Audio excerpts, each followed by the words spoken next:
Hello friends, শ্রীর রান্নাঘরে সবাইকে স্বাগত।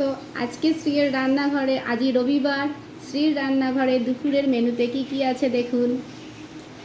সাদা ভাত, সজনের শাক, উচ্ছে পাতার বড়া, বেগুন ভাজা, ভেজ ডাল,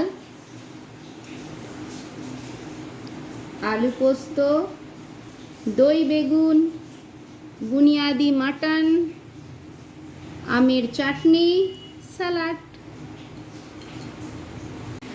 আপনাদেরও যদি মনে হয় যে রবিবারের মেনু এইরকম একটি হওয়া দরকার আছে, তাহলে বা ইচ্ছা হয় খেতে, তাহলে শ্রীর রান্নাঘর অবশ্যই দেখতে হবে।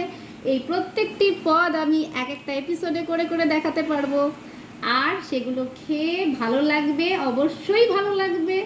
এবং আমার আশা আপনারা আমার চ্যানেলটি সাবস্ক্রাইব করবেন এবং প্রচুর প্রচুর লাইক ও শেয়ার করবেন, যাতে প্রত্যেকের রবিবারের মেনু শ্রীর রান্নাঘরের রবিবারের মেনু হয়ে যায়।